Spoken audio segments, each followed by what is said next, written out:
Tudo bem com vocês?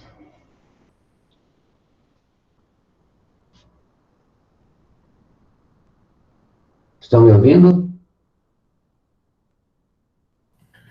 Sim, professor.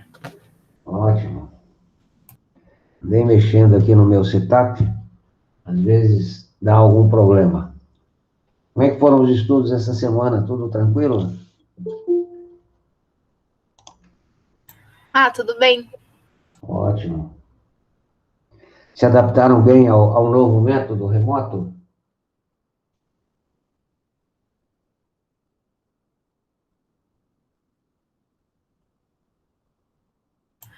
Eu, pessoalmente, ainda estou tentando adaptar. Por quê? Qual o problema que você está vendo ou sentindo? Ah, professor, eu sinto muita falta das aulas presenciais normais e ter horário lá na escola. Eu desfoco muito fácil. Eu sinto falta do contato, né? Da conversa, do olho no olho, de ver o sorriso, ver a tristeza, o aborrecimento, enfim. As expressões faciais me fazem muita falta, confesso a vocês. Mas, em termos de trabalho, sinceramente, eu vejo muito mais produtivo esta forma, né?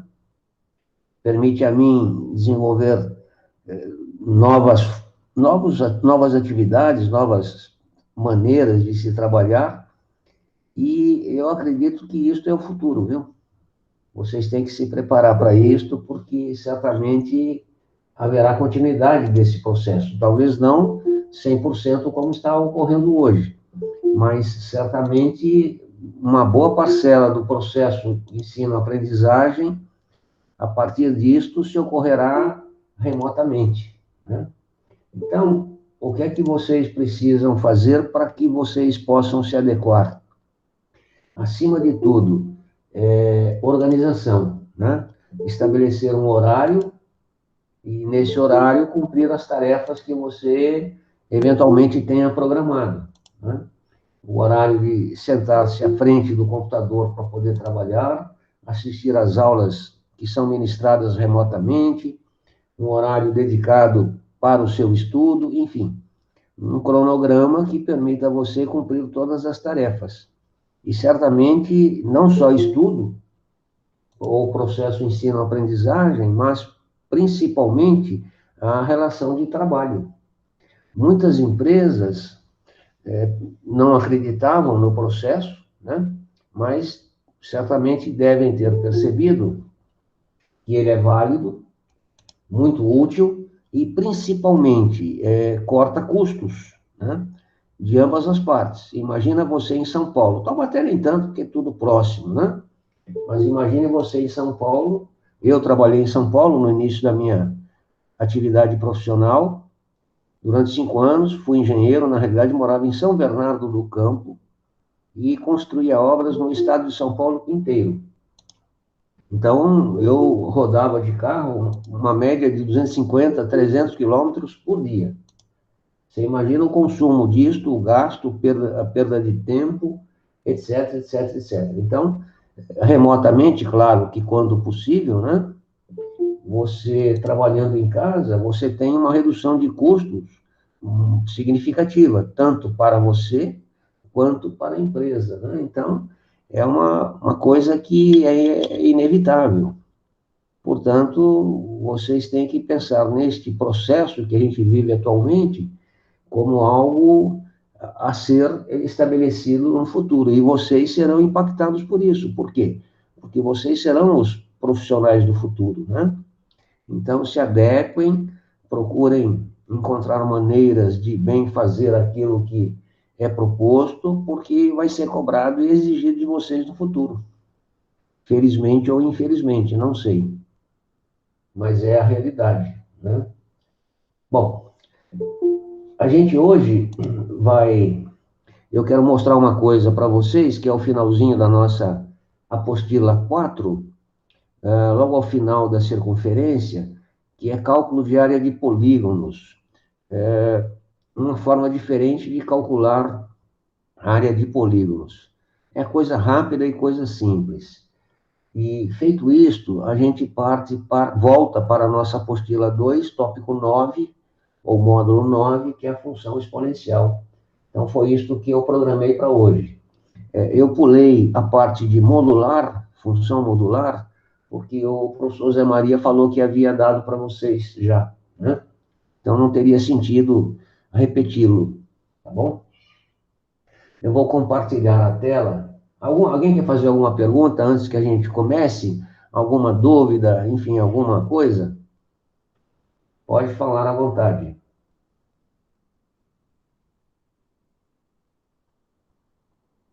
Ninguém? Acho que não, professor.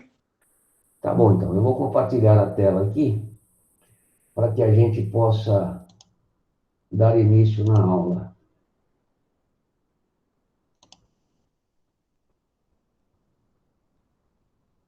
Tá aqui. Está compartilhado?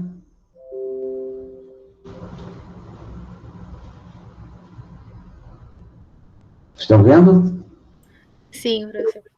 Ótimo. Bom, deixa eu pegar o iPad aqui. O que nós temos aqui? Nós temos aqui um polígono, né? Desculpe. Nós temos aqui um polígono. Então, a nossa questão é calcular a área deste polígono. Observe só. Como fazê-lo? Bem, primeiro, quais são os dados? Os dados são os pontos. Eu tenho o ponto A, as coordenadas, né? O ponto A, o ponto B, o ponto C, o ponto D e o ponto E. Então, eu conheço as coordenadas do ponto, e assim tem que ser. Tá certo? Tem duas maneiras de calcularmos a área deste polígono, conhecendo-se as coordenadas dos vértices, tá? Primeira maneira é transformar isto em triângulos. Então, eu tenho aqui um triângulo, ligo esses dois pontos que eu conheço, tenho aqui outro triângulo, e aqui eu tenho um terceiro triângulo. Calculo a área de cada um dos triângulos, né?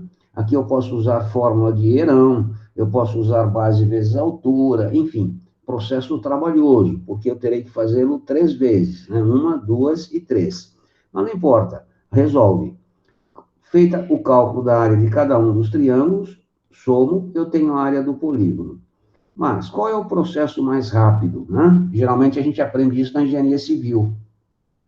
A coisa funciona da seguinte maneira: eu pego os pontos, né?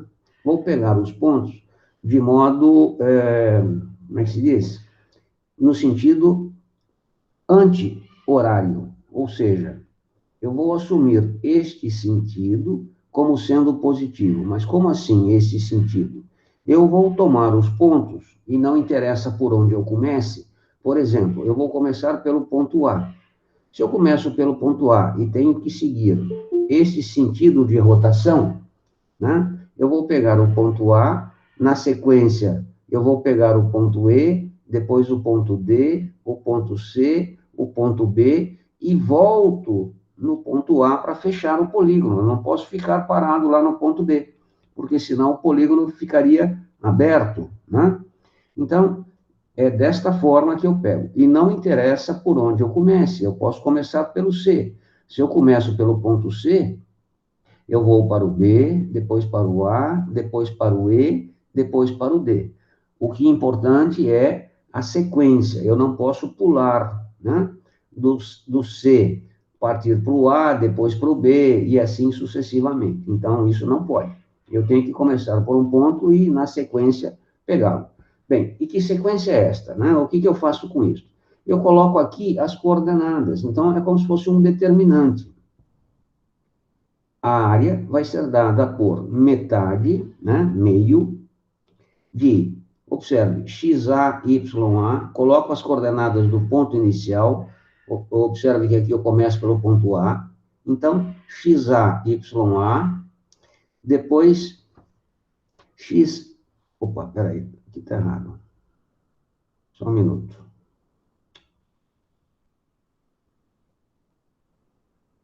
Então, eu começo por XA, YA, depois eu pego o XE,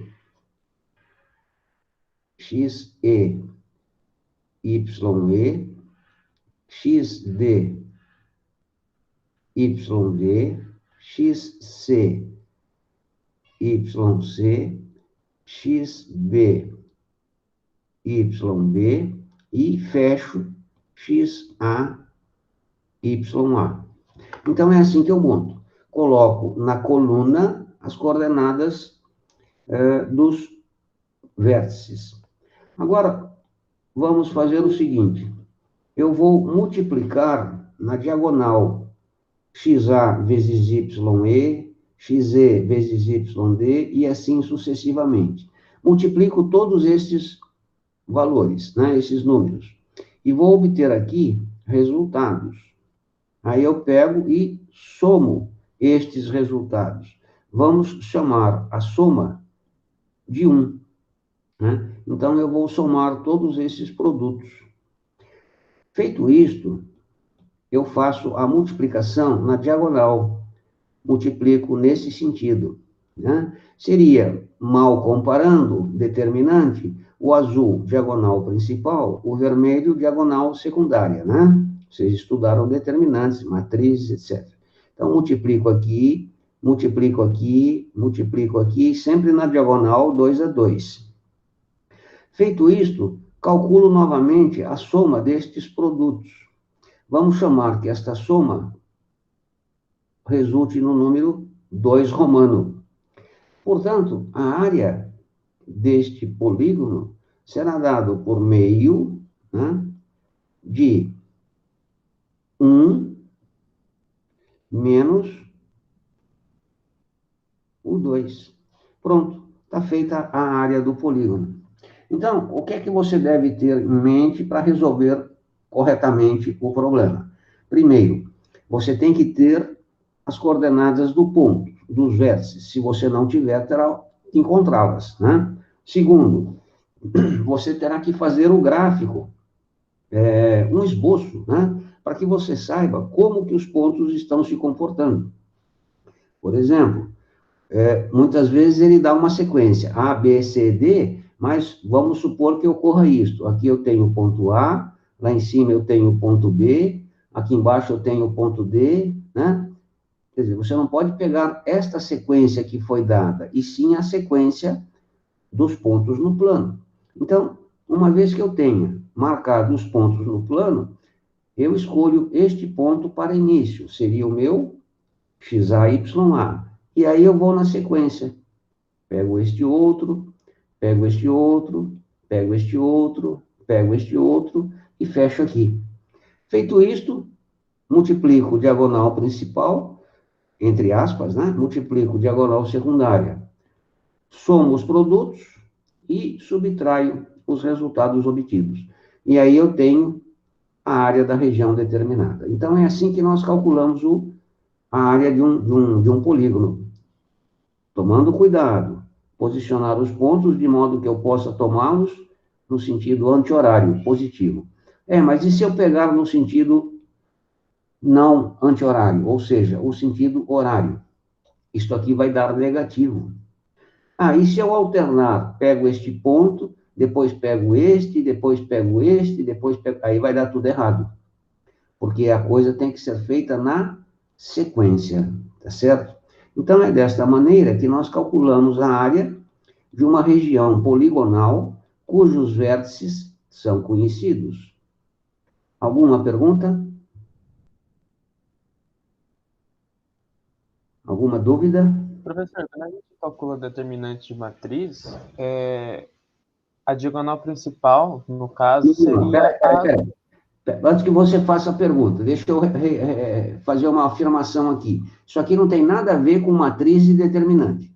Mesmo porque, se fosse determinante, teria que ser uma matriz quadrada. Isso aqui é um falso determinante. É um processo usado na engenharia civil, né? Não especificamente da civil, mas na engenharia civil, para se calcular a área do polígono. Não tem nada a ver com matriz e determinante. Mas, por ter uma certa parecença, a gente cita a matriz de determinante. Tá certo? Entendi. Tá? Não tem nada a ver com a teoria, mas porque determinante é matriz quadrada. Não pode se aplicar aqui. Mas é parecido. Tá Bom? Professor. Organização, diga. O Yudi tá pedindo para entrar, só que você não tá aceitando. Deixa eu ver se eu vou ter que parar a aula. Já pedi para chegar cedo. Manda ele pedir de novo aqui, que eu não estou vendo. Vou ter que interromper o compartilhamento. Cadê ele? Não estou vendo o figurinha. Pede para ele tentar entrar de novo. Professor.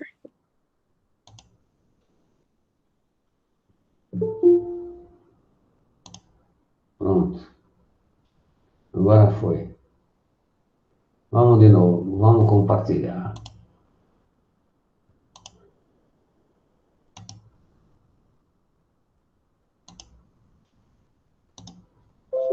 Está compartilhando? Sim. Tá. Então, entenderam como é que é feito o processo? Não se esqueça. O sentido de tomar os pontos é no sentido anti-horário. Portanto, você deverá sabê-los corretamente posicionados no plano, né? A primeira coisa que faz é colocar os pontos no plano para que você possa depois tomá-los na sequência correta. E sem pular um ponto do outro, ok? Bem, vamos aqui dar a sequência. Então, o que é que nós começamos na aula de hoje? Nós começamos o que nós chamamos de função exponencial. É o módulo 9, né? Bem, como fiz em aulas anteriores, é muito importante a leitura, né, do material escrito que vocês têm aí da nossa apostila, ou seja, a teoria. O que é que nós vamos estudar? Qual é o nosso objeto do conhecimento? Bem, inicialmente, nós vamos definir o que seja uma função exponencial. Na sequência, nós vamos aprender a desenhar ou esboçar, porque não é nada preciso, é simplesmente um esboço, né? Embora não preciso, é a situação real, esboçar o gráfico de uma função exponencial, né? Nós vamos discutir o que sejam funções exponenciais crescentes e decrescentes. Na sequência, resolver algumas equações exponenciais. E a resolução das equações exponenciais, elas dependem da interpretação das funções exponenciais em termos gráficos. E, finalmente, as inequações exponenciais. E, de modo semelhante às equações, elas também dependem da interpretação do seu gráfico. E a gente vai perceber que não haverá necessidade de traçar o gráfico para perceber certos comportamentos que a lei de formação da função mostra para a gente, né? Quais são as habilidades necessárias para que você possa trabalhar com esses elementos todos que eu citei? Bem, primeira habilidade, né, uma vez que você entenda o que seja objeto do conhecimento, é identificar gráficos, identificar sentenças matemáticas que expressem relação entre grandeza, ou seja, função. E interpretar gráficos cartesianos que representam relações entre grandezas. Novamente, você já estudou função de primeiro grau, função de segundo grau, função modular, e a interpretação ou análise destes gráficos. Na sequência vem função exponencial. Então, nada diferente do que já vem sendo feito. E, finalmente, outra habilidade fundamental é a resolução de problemas cuja modelagem envolva conhecimentos algébricos. Ou seja, vem um texto, você modela matematicamente este texto, né, este problema, usando sentenças matemáticas. E aí eu estou falando em forma genérica. Você pode formular ou modular, obter uma equação de primeiro grau, uma equação de segundo grau, uma equação modular e uma equação exponencial. Enfim. E, finalmente, resolver problemas envolvendo as equações e as inequações exponenciais. E faltou aqui, eu poderia traçar ou esboçar o gráfico da função exponencial. Né? Então, é isto que são estas as habilidades que esperamos que vocês desenvolvam, ok? Bem, vamos lá. Definição. Tá? O que é uma função exponencial? Como definimos uma função exponencial? Só uma pergunta. Eu botei uma página inteira aqui na tela do meu iPad. Não sei se ela está bem visível na tela para vocês. O meu monitor é grande, então eu consigo visualizar bem. Está bem visível para vocês ou não?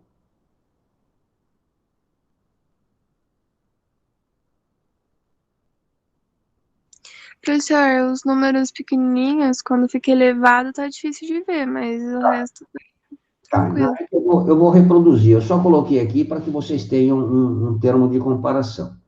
Mas eu sei que a leitura, mesmo no meu monitor que é grande, está meio complicado. Mas não tem problema, eu vou explicar tudinho.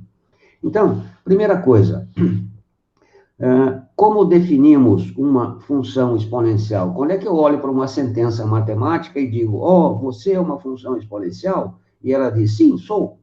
Simples. Quando eu tenho algo do tipo f de x igual ao número a elevado ao número x. Então, quando eu tenho algo desse tipo, né, eu entendo que é uma função exponencial. Mas, voltando um bocadinho, né, o que é uma exponencial? Né? Antes de mais nada. O que é uma exponencial? Exponencial nada mais é do que uma potência. Então, uma exponencial é uma potência. Só que não são todas as potências que podem ser chamadas de exponencial. Se eu tenho o número a elevado ao número x, eu entendo que isto é uma potência. Por quê? Um numerinho contra um numerinho trepado em cima dele, né? E nós identificamos esta escrita, esta potência, da seguinte forma: o número a é chamado de base e o número x é chamado de, expoente. Não dá para escrever aqui. Expoente. Toda vez, guarde isso, toda vez que o número a na potência for um número positivo e diferente de 1, você tem o que nós entendemos como sendo exponencial. Então, a exponencial nada mais é do que uma potência de base positiva e diferente de 1. Então, todas as potências que atendem a este requisito são chamadas de exponenciais. Portanto, toda exponencial é uma potência, mas nem toda potência é uma exponencial. E o x, que é o expoente, é um número real qualquer. Então, potências que se encaixem neste formato, nós vamos chamá-las, a partir de agora, de exponenciais. Tá certo? Então, voltando aqui agora na nossa definição de exponencial. O que é uma exponencial? É toda a lei de formação escrita nesse formato. F de x igual a x, a elevado a x, onde o a é um número positivo e o a é um número diferente de 1. E o x pertence ao conjunto dos reais. Então, está aqui a definição de exponencial. Tá certo? Bem, isto posto, a gente pode fazer um raciocínio antes ainda de continuar com a ideia de função exponencial. Vamos pensar nisto que eu acabei de falar. Eu tenho um número A elevado a um número x. E o número A é positivo e diferente de 1. E o x é um número real. Se o x é um número real, eu tenho 3 possibilidades de valores para x. Ou seja, o x pode ser um número positivo, ele pode ser um número negativo, ou ele pode ser um número nulo, o zero. Então, dentro destas possibilidades, vamos interpretar os possíveis resultados. E, a partir disso, vamos discutir o gráfico. Daí fica mais fácil o entendimento, tá certo? Então, é isto que nós vamos fazer. Vou apagar aqui, porque já não interessa mais. Não se preocupem em anotar a aula. Na sequência, eu gravo e posto lá no plural para vocês. Não se preocupem, só fiquem atentos, né? Então, eu tenho aqui o meu A elevado a x, e aqui eu vou considerar as hipóteses. O x é igual a zero. Se o x for igual a zero, o que acontece? Eu tenho que o A elevado a zero resulta em 1. Simples assim. Lembrando que o A é um número positivo e diferente de 1. Se o x for um número positivo, portanto maior que zero, qual é o resultado de A elevado a x? Né? Eu tenho que o A elevado a x será um número positivo. Por quê? Qualquer expoente que eu ponha aqui positivo, a base é positiva, portanto, resultará num número também positivo. E, finalmente, se o x for um número negativo, ou seja, se eu estou lidando com um expoente negativo, o que acontecerá? Eu tenho que o A elevado a x, lembrando que este x é negativo. Portanto, isto aqui vai ficar 1 sobre A elevado a x. E isto aqui continuará sendo um número positivo. Bom, mas o que isso interessa para a gente? Vamos analisar essas respostas obtidas aqui. Então, eu concluo que, independente do x nulo, positivo ou negativo, o A elevado a x, primeiro, nunca dá zero. Veja, deu 1, deu positivo e deu positivo. Então, primeira conclusão é que ele nunca dá zero. E, segunda conclusão, ele sempre resulta no número positivo. Veja, positivo, positivo e 1 é positivo. Então, a conclusão que chegamos é que, essa conclusão é importante, para todo x, esse A doidão, de cabeça para baixo, significa para todo. Portanto, para todo x pertencente ao conjunto dos reais, implicará que o A elevado a x será sempre um número maior que zero. Isto é uma conclusão a partir dos possíveis valores do seu expoente. Isto aqui é importantíssimo. Por quê? Porque se A elevado a x será sempre algo positivo, voltando agora para a nossa função, né? Voltando agora para a nossa função, a gente percebe que esta função, independente do valor do x, nunca resulta em algo negativo e nunca resulta em algo zero. Lembrando que eu posso escrever y igual a A elevado a x no lugar de f de x, se nunca resulta em zero e nunca resulta em negativo, a conclusão que eu chego é que o y, que é a imagem, nunca será nula e nunca será negativo. Portanto, eu agora venho para o gráfico. Eu posso inferir, intuir, né? Concluir que o gráfico será algo desse tipo. Olha lá, né? Ele não vem para o lado de baixo, aqui eu tenho o eixo x, ele não vem para o lado de baixo no eixo X e não toca o eixo X. Ele se desenvolve acima do eixo X. Então, tá aqui, ó, ele faz mais ou menos isto. Ó. Por quê? Porque as imagens, o valor de Y, que depende do valor de X, nunca será nulo e nunca será negativo. Então, este é o gráfico da minha função. E, se o X for zero, tá aqui, se o X for zero, o que acontece? É onde ele intercepta o eixo Y. E ele interceptará o eixo Y sempre em 1. Portanto, este ponto é 1. E facilmente eu traço o gráfico da função exponencial. Entenderam o processo para traçado do gráfico, do esboço? Alguma pergunta?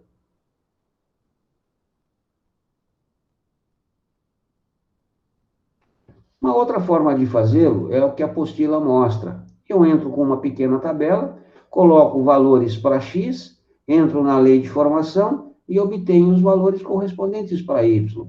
Feito isto, eu tenho os pontos no plano cartesiano, ligo esses pontos e tenho o gráfico. Mas é muito mais prática esta análise que eu fiz aqui, né? Ela não precisa de gráfico, de tabela, de nada. Você traça o gráfico de modo bem mais prático. Ficou claro, então, como esboçar o gráfico de uma função exponencial? Tudo bem? Bem, então, uma vez que eu tenha o gráfico da função exponencial, eu vou apagar aqui e fazê-lo menor, para que possamos interpretá-lo. Então, aqui eu tenho o gráfico da função exponencial, que é o que está na apostila aí, para que vocês possam analisar, né? E aqui eu tenho o eixo X. Observe só, aqui eu tenho o eixo X. Qual é o domínio desta função? Coisa que vimos lá desde o 9º ano, domínio de função, imagem de função. Bem, qual é o conceito de domínio? Domínio serão todos os valores de x, né? De x, que postos na lei de formação, produzirão uma resposta. Então, isto é o domínio da minha função. No caso aqui, observe, qualquer x que eu pegue, né, no meu gráfico, eu sempre pego esse valor, eu subo, encontro a intersecção com o gráfico. Qualquer x que eu pegue aqui no eixo x e suba, eu sempre vou encontrar um ponto de intersecção com o meu gráfico. Portanto, o domínio da minha função, no caso a função exponencial, é o conjunto dos reais, né? Sem sombra de dúvidas, tá certo? Na sequência, qual é a imagem? Outra coisa que estudamos desde o 9º ano. Qual é a imagem desta função? A imagem são os possíveis valores de y em função da entrada x. Note, a imagem é dada por aqui. A função nunca será negativa. A função nunca será nula. Portanto, ela só se desenvolve, né, aqui na parte superior à origem, no primeiro quadrante e no segundo quadrante. De modo que a imagem da função será o quê? São os valores y pertencentes ao conjunto dos reais, tal que estes valores sejam maiores que zero. Ou seja, desculpe, você não tem y negativo e você não tem y nulo. Então, estes são os valores da imagem da minha função. Tudo bem até aqui, minha gente? Uma outra análise importante que a gente tem que fazer, né? Vou apagar aqui, é com relação à função ser crescente ou decrescente, coisa que já fizemos também lá no passado não muito remoto, né? Observe, quando eu pego aqui um certo valor x, Vamos pegar esse pontinho. Eu tenho aqui a sua imagem correspondente. Se eu pego este valor x, eu vou até o gráfico, tenho a imagem correspondente. Se eu pego este valor x, vou até o gráfico e tenho a imagem correspondente. Lembrando que aqui o gráfico continua e ele vem para cá, né? Ele é infinito. Portanto, o que é que está acontecendo aqui? O x, peguei aquele. O x está aumentando. Quando eu peguei este, tive essa imagem. Quando eu peguei este, tive aquela imagem. Quando eu peguei aquele, tive aquela outra imagem. Então, à medida que eu aumento o x, o que acontece com a imagem? Ela também aumenta. Isto é característica do que nós chamamos de função crescente. Então, toda função será crescente quando aumenta o domínio, aumenta o valor de entrada, aumenta a imagem, aumenta o valor de saída. Portanto, a função exponencial, neste caso específico, é uma função crescente.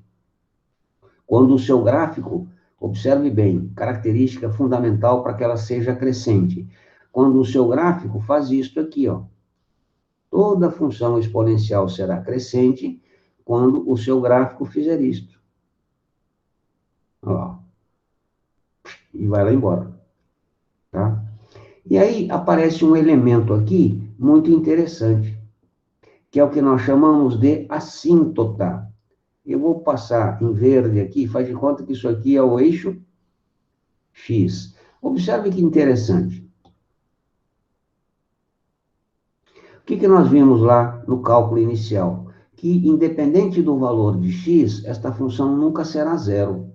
Portanto, o y nunca será zero. O que significa isso em termos gráficos? Significa que nunca que ela vai tocar o eixo x, né? O gráfico não toca o eixo x. Está aqui, ó. Então, em verde, eu tenho o eixo x, em vermelho, eu tenho a função. Ela vem vindo para cá, né?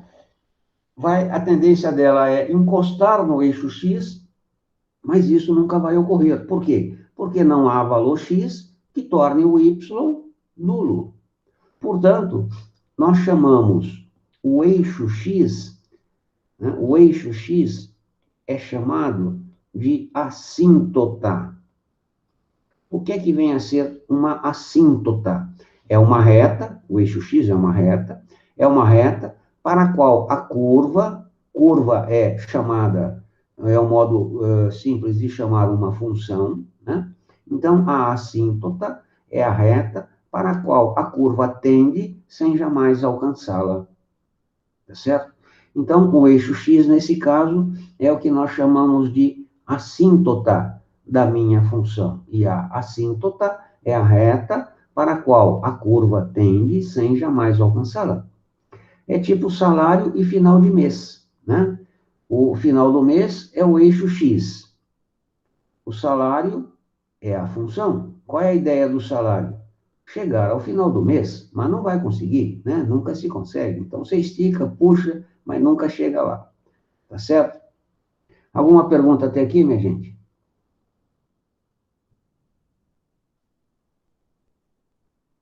Bem, vamos supor que esta função aqui tenha uma lei de formação. Até agora eu não falei em números, né? A gente simplesmente está fazendo divagações. Vamos pensar no seguinte. Deixa eu apagar isso aqui. Pronto. Apagar isso aqui também, que nós já sabemos. Então, vamos pensar no seguinte. Vamos supor que eu tenha a seguinte lei de formação. F de x igual a 2 elevado a x. Veja, vamos pensar aqui em como elaborar esse gráfico. Bem, se eu sei que o gráfico da função exponencial não vem para o lado de baixo do eixo x e também não toca o eixo x, faço o traçado, né? Observe, se o x for 0, a imagem é 1, ou seja, o gráfico cortará o eixo y em 1. Se o x for 1, a imagem é 2. Se o x for 2, a imagem é 4. Se o x for 5, a imagem será 32. Se o x for 10, a imagem será quanto?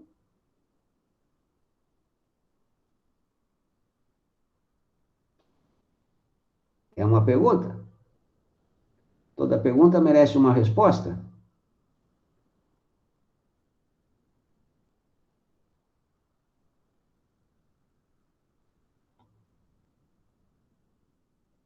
Se o x for 10, quanto será a imagem? Vocês estão me ouvindo?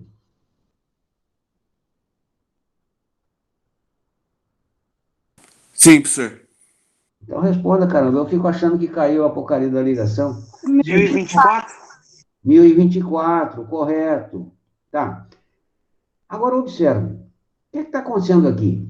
Note uma coisa interessante. Eu tenho aqui o eixo X, eu tenho aqui o eixo Y, né? E eu tenho a lei de formação da função, que é 2 elevado a x. Observe, x0, x1, x2, podia ter pego o meio aqui, menos 1, desculpe, 0, 1, 2, né? Então, eu vou caminhando vagarosamente de 1 em 1 no eixo x. O que acontece com os valores de y? 1, 2, 4, né? Se fosse o próximo, seria 8, depois 16, depois 32 e assim por diante. Então, observe, enquanto eu caminho 10 unidades no eixo X, né, portanto, à direita, quantas unidades eu caminhei no eixo Y? 1024, 10 vezes mais. Portanto, fácil de entender o gráfico. Ele corta em 1 e rapidamente ele sobe, ó. Rapidamente ele sobe. E aqui ele vem vindo, tentando encostar o eixo X. Por isso que muitas vezes, né, os jornalistas, em termos de comparação, no caso da praga que está vigindo, né, o contágio é exponencial. Ou seja, 2 pessoas contaminam 4, 5 vão contaminar 32, 10 vão contaminar 1024. Quer dizer, é pouco domínio para muita imagem, né? Então, crescimento exponencial, é isto. Uma outra comparação. Vamos supor que aqui eu tenha no eixo X a produção de alimentos. E no eixo Y eu tenha esta função aqui que representa o crescimento populacional. Facilmente você percebe que a produção de alimentos não dá conta do crescimento populacional, né? Enquanto a produção de alimentos tem uma função linear, o crescimento populacional é exponencial. Portanto, vai faltar comida num dado momento, né? E aí entra a natureza com essas pragas aí para poder equilibrar o ecossistema, imagino eu, né? Isso no mundo animal, e nós somos animais, é muito comum, tá? Quebra o ecossistema, quebra a estrutura até então vigente. Então, isto é uma função exponencial. E observe, a base é 2. Então, toda vez que a base, né, for um número maior do que 1, ela não pode ser 1, este será o gráfico da função exponencial. Ou seja, deixa eu refazer aqui, ou seja, o gráfico será isto. Sempre uma curva que ela nasce aqui, quase encostando o eixo X, e tem este comportamento. E sempre vai cortar no ponto 1. Portanto, toda vez que a base da minha lei de formação for um número maior que 1, este será o gráfico da minha função. Eu nem preciso pensar muito, eu chego e faço isto. Cortando aqui em 1. Se o x for 0, a imagem é 1. E eu caracterizo essa função como uma função crescente, domínio real, imagem y pertencente a R, tal que o y é maior que 0. tá certo? Por outro lado, vamos imaginar agora que a minha base seja 1/3. Ou seja, o que está acontecendo? A minha base é um número menor que 1, né? Mas, no entanto, maior que 0. Por quê? Porque, pela definição de exponencial, a base tem que ser maior que 1 e diferente de 0. Tá? Então, nós temos aqui as possibilidades. Vamos pensar aqui em 1/3 elevado ao número x. De novo, quais são os possíveis valores para x? Bom, o x é real, portanto, o x pode ser 0. Se o x for 0, qual é a imagem? 1. Observe que ela corta aqui o y em 1. E se o x for um número positivo, por exemplo, 1, né? 1 é positivo. Se for 1, é 1/3. Se for 2, é 1/9. Se for 4, e assim sucessivamente. Então, o que é que eu percebo? Que quanto maior o x, 1, 2, 4 e assim por diante, menor será a resposta. Por quê? Porque isso aqui é uma fração. O que é 1/3 elevado a x? É 1 elevado a x, 3 elevado a x. 1 elevado a x é 1. Então, aqui fica 3 elevado a x. Portanto, quanto maior esse valor x, maior será o denominador, menor será a resposta y. Portanto, a gente percebe o quê? Que se a minha base estiver entre 0 e 1, o gráfico muda de posição. Ele antes estava assim, rebateu para o outro lado. Ou seja, a função inverteu o seu gráfico. E aqui o que é que eu percebo? Observe bem, no eixo x, que quanto maior o x, menor o y. Está aqui, ó. A tendência é encostar, mas não vai. Por quê? Porque o eixo x é a chamada assíntota, é a reta para a qual o gráfico tende. E observe, quanto maior o x, menor o y. Inverteu aquela posição inicial ou aquela análise inicial. Portanto, eu digo que a minha função é decrescente. Por quê? Porque eu aumento o domínio, diminui a imagem, tá certo? E aqui eu continuo tendo, melhor dizendo, o domínio, conjunto dos reais. Por quê? Outra forma de fazê-lo, eu traço retas perpendiculares. Imagine que qualquer reta perpendicular traçada aqui sempre vai cortar o eixo e o gráfico. Portanto, o domínio é real. E a imagem, de forma análoga ao gráfico anterior, será sempre o quê? Para determinar a imagem, faço o processo inverso. Eu traço retas perpendiculares ao eixo y. Note que as retas traçadas cortarão o eixo y e cortarão o gráfico, desde que estas retas estejam acima do eixo x. Portanto, valores positivos. Portanto, a imagem será y pertencente a R, tal que esse y seja maior que 0. Nunca será 0. Por quê? Porque o eixo x é a assíntota, né? Então, uma coisa importante. Se a base está entre 0 e 1, eu não preciso nem pensar muito. Eu vou lá para traçar o gráfico, né? Então, eu tenho o eixo y, eu tenho o eixo x, eu vou lá, se a base está entre 0 e 1, e faço isto. Ó. E aqui eu sei que é 1. Portanto, de forma bem simples, eu tenho o gráfico da função exponencial observando unicamente a base. Se a base for um número maior que 1, eu a tenho como função crescente, etc, etc. E o gráfico será algo desse tipo, né? Crescendo, ó, tá aqui. Se a base estiver entre 0 e 1, inverte, você dá uma rodada nesse gráfico. Invertido, ele vai gerar este gráfico aqui. Tá certo? Alguma pergunta até aqui, minha gente?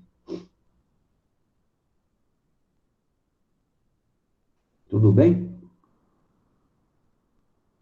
Bem, feito isto, não sei se vocês se lembram de função, provavelmente não, função injetora, bijetora, sobrejetora. Lembram disso ou não? Lá do primeiro ano. Bem, vamos lá. Aí na apostila está escrito, a partir desta análise que eu fiz com vocês, concluímos desse comportamento do crescimento ou decrescimento das funções exponenciais, que elas são injetoras. O que é ser injetora? A função, ela é dita injetora quando, para diferentes domínios, ou seja, x1 diferente de x2, isto implica que f de x1 é diferente de f de x2, tá? Traduzindo isto, diferentes domínios me levam para diferentes imagens. Isto significa uma função injetora. Observe aqui o gráfico em modo diagrama. Função injetora. Os domínios 1, 2, 3 e 4. Domínios são diferentes. Observe as imagens 1, 2, 2, 3, 3, 4, 4, 5. Observe que nenhum domínio me levou para a mesma imagem. Portanto, eu digo que isto é uma função injetora, né? E a função injetora pode ter várias leis de formação. Observe que isto aqui não é uma função injetora. Por quê? Porque diferentes domínios me levaram para uma mesma imagem. Então, desse modo, ou tendo este conceito em mente, eu posso classificar as funções exponenciais como funções injetoras. Mas o que é isso? Diferentes domínios me levam para diferentes imagens. Isto é característica de uma função injetora. Tá certo? É um conceito que já foi visto, mas é bom reforçar. E, para a gente fechar aqui a nossa teoria, né? Quando que uma função exponencial é decrescente? É decrescente quando a sua base, A, for um número entre 0 e 1. Né? Lembrando que ela não pode ser negativa e não pode ser 1. Então, toda função exponencial é decrescente quando a base estiver entre 0 e 1. E, não esqueça, se a função é decrescente, como é que fica o seu gráfico, de modo genérico? O gráfico dará algo deste tipo. Ele vem e a tendência dele é encostar no eixo X. E, de modo análogo, quando que a função é dita crescente? Quando o A é o número maior que 1. E, se o A é maior que 1, como é que fica o gráfico, genericamente falando, da função crescente? Ele vem, a tendência dele é vir de menos infinito, e faz isso. É como se você desse um giro no gráfico. Tá certo? E pronto, aqui nós temos o gráfico da função exponencial. Para eu saber onde ela corta o eixo y, basta que eu atribua a x o zero, né? O valor zero. E se ela não tiver nenhum elemento, né? Tipo f de x mais 2, qualquer coisa assim, sempre vai cortar o eixo y em 1. Alguma pergunta até aqui, minha gente? Tudo tranquilo?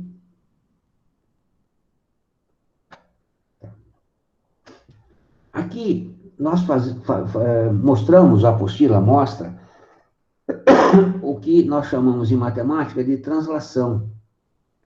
Ou eu tenho um gráfico, né? Ele ocupa uma certa posição, e eu o arrasto ou para cima, ou para baixo, ou para a direita, ou para a esquerda. Claro que aqui eu estou mostrando um ponto, né? Mas o gráfico é constituído de infinitos pontos, Mas não interessa. Você pode pô-lo mais à direita, mais à esquerda, mais acima, mais abaixo. Translação. Então, a partir do gráfico da função exponencial inicial, qual é ele? Se ela é crescente, ela faz isto. Se ela é decrescente, ela faz isto. Então, a partir destes dois gráficos, eu posso inferir, intuir, né? Ou fazer uma ilação do que seria o gráfico desta função. Observe, note, eu tenho que f de x é igual a meio elevado a x. Isso aqui é quem? É y. Então, y é igual a meio elevado a x. No lugar de f de x, eu posso escrever y. Agora, o que seria, o que ocorreria, qual o significado de colocar aqui menos 1? É como se eu pegasse a imagem resultante desse gráfico básico, né? E o que é o básico? Básico é isto. F de x é igual a 1a elevado a x. Esse é o básico. Então, é como se eu pegasse aqui o y e dele, do básico, subtraísse uma unidade, tá? É sempre assim. Se eu subtraio uma unidade de y, o que significa isso? Que o gráfico que cortava inicialmente o básico em 1, desce uma unidade. Ele passa a cortar em 0. Então, é assim que nós fazemos os gráficos das funções que não são básicas. No caso aqui, a imagem menos 1. Ficou clara a explicação, minha gente? Então, é uma técnica que nós usamos para construir gráficos rapidamente, sem ficar dando valor, né? Sem ficar dando valor para x e obtendo y e não sei o quê, e não sei o quê. Então, o que é que eu percebo aqui? Reiterando a minha fala. Eu percebo que eu tenho aqui a função básica. Se ela é básica, ela corta em 1. Mas, aqui é menos 1. Isso quer dizer que eu vou arrastá-la para baixo. Obviamente, se aqui fosse mais 1, o que é que eu faria? Eu a poria arrastando 1 para cima. Ela cortaria em 2. Então, é desta forma que eu esboço o gráfico das funções não básicas, das funções exponenciais não básicas. Tá certo? Se menos, puxa para baixo, em y. Se mais, leva para cima, em y. É o que diz este texto da nossa apostila. Tá certo? E, de modo semelhante, observe agora que eu tenho aqui o que seria a função básica, y elevado a 4x, e eu tenho agora a diferença lá no expoente, não mais no y. Então, eu estou pegando a função básica e, para cada domínio que eu coloco, eu tiro 2 da básica. O que acontece isso? Aqui acontece um fenômeno estranho. Se eu subtraio 2, eu sempre venho para a direita do ponto inicial. Fácil de guardar. Se eu subtraio, eu venho para a direita. Se aqui estivesse somando, eu viria para a esquerda, né? O gráfico translada desta forma. Então, para eu traçar o gráfico desta função, basta que eu faça o quê? Imagine o gráfico básico. Qual que é o basicão? Vamos lá. Eu tenho função crescente, porque a base é 4, né? Então, o basicão seria isto. Como ela é crescente, ela vem aqui e vai lá embora. E aqui é 1. Só que aqui eu tenho x menos 2. X menos 2. Se é x menos 2, isto provoca um arrasto nela, 2 unidades. Se aqui é 0, e eu tenho 2 unidades à direita do 0, onde é que eu vou bater? Vou bater no 2. Tá? Então, aqui eu traço uma reta e trago o gráfico para cá. E aí eu tenho o gráfico da função corretamente. Se fosse mais 2, faria a mesma coisa para a esquerda, o mesmo raciocínio para a esquerda. Vocês entenderam, minha gente? Como é que eu faço a translação, tanto no eixo Y quanto no eixo X?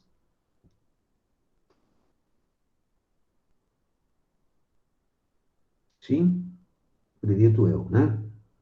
Bem, já são 8h56.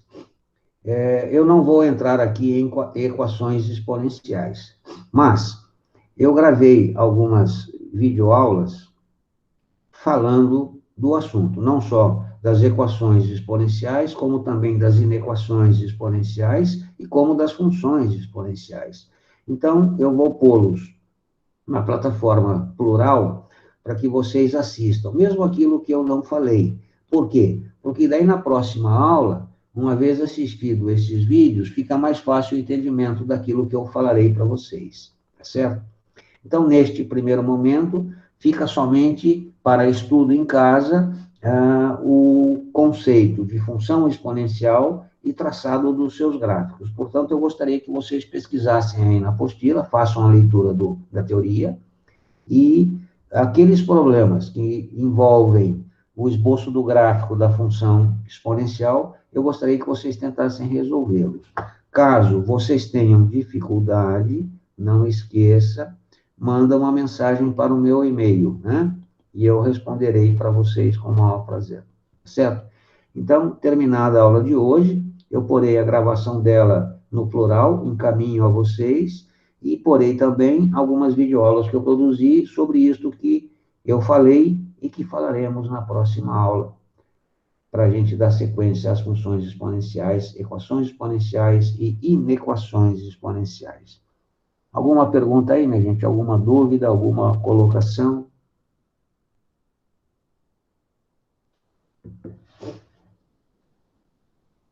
Hein? Tudo tranquilo? Posso encerrar a aula para não tomar tempo dos outros professores? Tudo tranquilo, professor. Deu para entender direitinho as coisas que eu falei hoje? Não foi muito rápido? Sim, professor. Tá ok.